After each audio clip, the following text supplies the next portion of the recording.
Hey, what's good, YouTube family, man? It's your guy, DJ, blessed one, the best one. I feel good today, man. It's my birthday today, and I wanted to speak about a couple of things, man, as far as Shedeur Sanders and his contract situation. Now, I'm a little chilled. I just came from a nice little situation, but let's get some things out the way and just break it down. Like, even on a birthday, I know I ain't made no videos yesterday. My apologies, but I'm celebrating a birthday for many more moons. I hope all of us who are cancers out there. But speaking of cancers, now, Shedeur Sanders' contract, language in the contract is something that everybody should applaud. Even if you don't like Shedeur Sanders, the fact that your man's, bro, had it written in there to get certain leverage and percentages in that contract was what changed the game from here on and on out, bro. It's sad guys like Shamar Stewart is not even signed up yet, but here's what Shedeur did. The equity and value that he gets per merchandise sales, we know Shedeur Sanders is his own brand, bro. I've always said that.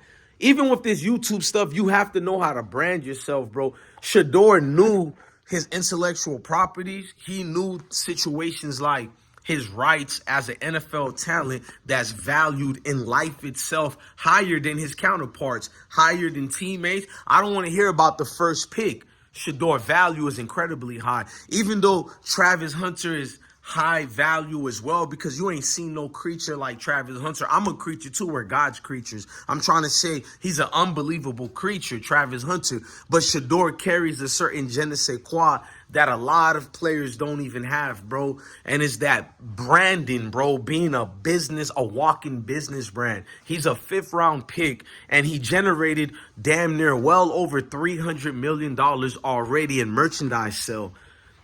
And I'm pretty sure I'm going to look it up if that's some type of record. I personally feel that's a record when you look at the atmosphere of it. You look at where he got drafted. You look at the amount of people who hate him, yet he still broke records that your Pro Bowler and Super Bowl contestants haven't even touched in the NFL level. So I'm looking at Shedeur Sanders, and I'm understanding that that man's cerebral mindset is not only on the field. It's off the field, the networking, the building of the brand, the understanding of, okay, the NFL could reject you at any given time. So leverage is always the key to make that much money. If the Browns release Shedeur, let's just be honest, bro, because if the NFL is a business, it's not really about wins and losses, which is not, then that'll also show you how it's just no point to really watch games anymore when a man who commands that much attention, and he's not some Johnny Manziel gimmick. And I like Johnny Manziel.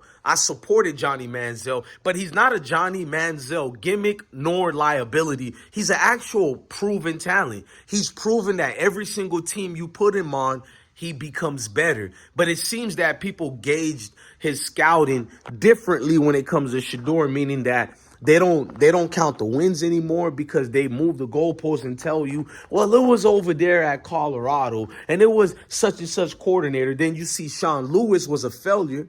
The agent Sean Lewis, who basically broke ranks and went over Deion Sanders' back, and even one of the offensive assistants telling reporters inside information. Deion Sanders had a lot of not just step infections, but he had a lot of agents around him. And one of the ones was Sean Lewis. So it was like, damn, with everything that could be something that can hinder the rise of a quarterback, Shedeur seems to overcome every time, no matter how much blitz packages you throw at Shedeur. He's durable. He could take the hits. He doesn't have to be the fastest man on the field. I was always told if you're talented enough and you're a pocket awareness level pro type quarterback, these are the ones that should be lauded and respected. Until it was Shedeur, people reverted back and moved the goalposts and told you he was kind of too old. He stayed in college too long. He's not athletic. I've been hearing that a lot too. He's not athletic. But when it was time for Shedeur to gauge the field and decide to make a quick decision, and he didn't get disrupted through any way of that blitz package, he still stays sturdy in the pocket or runs for 20 yards. Like the times that Shedeur did run, He ran for a lot of net averages of more on the plus side, north of more than 15 yards or more on the few times that he did run. Meaning that if you actually put a package for Shedeur to do runs, he'll give you that. But here's the thing with Shedeur Sanders. He doesn't have sweet packages, scrambling packages, because almost every coach, no, because you keep saying Deion Sanders, but Shedeur was tutored and coached by not just his father, but many different offensive coordinators. And one thing all those coordinators knew, we got a guy that can actually play the quarterback position. No matter how much trolls who troll Shedeur name, okay, this young man can actually play the quarterback position. He's hitting home runs too, bro. He's accurate because a lot of guys can throw the ball far away. You got Anthony Richardson. What he suffers from is he has a beautiful arm, right? But he's not accurate down the field like that. And I like Anthony Richardson for the Indianapolis Colts, former Florida Gators, and Gainesville High School player. Yeah, I love my state. But the truth is, Shedeur has one of the most accurate, beautiful passes down the field I've seen since Geno Smith. See, Geno Smith at Miramar High School was accurate like that. Even when he went to West Virginia and they moved from the Big East, I think, to the Big 12 or something like that. But Geno Smith as well, accurate long ball. That's what we call like Mark McGuire, Sammy Sosa, Ken Griffey, when that whole steroids accusations was going on. And the girls love the long balls. We love the home runs, bro. And down the field throws was amazing to us. So I know it sounds like I'm just doing the most, but in this video, the contract stipulations that Shedeur got, bro, is amazing, bro. The percentage he got has become a threat to the NFL.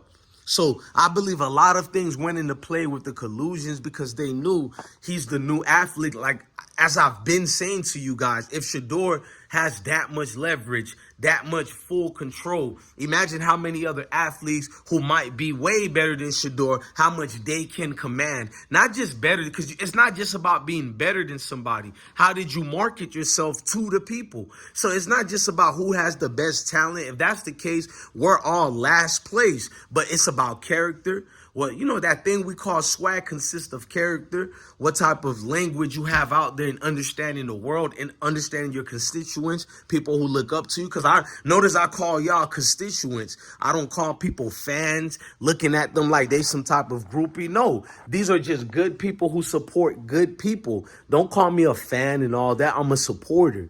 And it looks like Shedeur understands that. He went to Rainbow Terrace Apartments. But somebody told me, somebody from Ohio and Cleveland, shout out to the Cleveland people, they told me stop calling it Rainbow Terrace Apartments. I forgot the actual name that is called now, but I went off what the news called it. But nonetheless, Shedeur went down there. He did his part. He loved the moment. He owned it. And it was a great moment just to be, you feel me, in that environment. So when I look at Shedeur, he is a threat to the systematic system that they have in place at the National Plantation League, bro. And I don't say that to be disrespectful. I love football. There's no reason for me to talk about the sports if I didn't love it. And I know I'm conscious enough where a man like me is not supposed to watch football. A man that has the beliefs that I believed in. And I understand I'm not supposed to watch football, but I'm an honest man. It's an addictive sport because I like the teamwork, the camaraderie, the bringing in together of different people to have one team, one fight, just like the military. So maybe I'm too cliche with it or whatever, but you want to believe in that. And we know the BS, and that's the problem. The BS we can't negate, because when the BS becomes too big, there's no point in even watching this sport anymore. And that's the thing. When you see the games they're playing with Shedeur, he didn't even do anything wrong to anybody. Even if you think he's arrogant, who has he hurt? What rules has he broke? And that's my point. It is bigger than football. It is deeper than football. So to Shedeur, man, I love how you got your contract going on. You already made $15 million out of that $300 million. I don't think people understand the flip game. This is like Charleston White when he twisted the world upside down. People who are doing YouTube as long as me or longer, he told them what he did with the BMI, and he published all his vocal cords and vocal tones because that's his intellectual properties. And he copyrighted that. So even, like, listen, if you're on TikTok, that's really like music in a way, because that's what TikTok platform is. So any audio and content, it becomes like a form of, you know, radio hits or whatever. So he negated a deal I said negated, but he actually averted a bad situation and added a plus. So his contract, he gets paid anytime somebody plays his stuff, plays a copy or whatever. It doesn't even have to come through YouTube. It coming through an established system. So he's getting the royalty checks now for that. So it's like a win is a win when you market yourself the right way. Shout out to that young man, Shedeur, man. I seen Deion Sanders with his daughter in a video. I love seeing him with his family because I'm a family man. My dad going through health situations too. So when I see Coach Prime, I think of my father. I think it's only right to always wish a good brother, you feel me, some good accord and blessings. And when I seen Coach Prime, he just looked a shell of himself a little bit. And, you know, I felt bad for a little bit, but I know Coach Prime will be all right.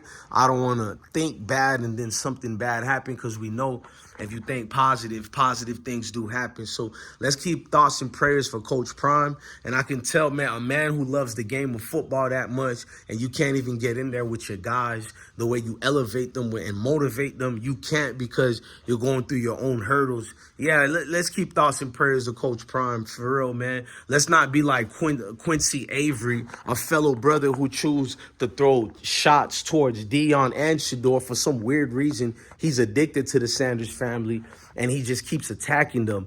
But I'm going to be a good brother, and we're going to highlight every step infections we got out there. And they need to be highlighted, bro. Just like they taught me in 5th grade during history class, bro. Benedict Arnold is a danger to every man, woman, and children in this world and on this planet, bro. So we're going to stick to that, man. Look, I'm feeling nice. Then ate me some nice steaks, some Wagyu, some Japanese A5 Wagyu, however you call it. I was impressed somewhat, but I'm a hood dude. You know what I'm saying? Like, just give me a damn steak to eat. I don't care if it's Wagyu, Fubu, for you. It is what it is, man. Look, man, love your family, love your kids, and stay blessed. I'm DJ Bless One, the best one. Love all of y'all, man. It's always deeper than football and bigger than football. Never forget that part, man. Peace.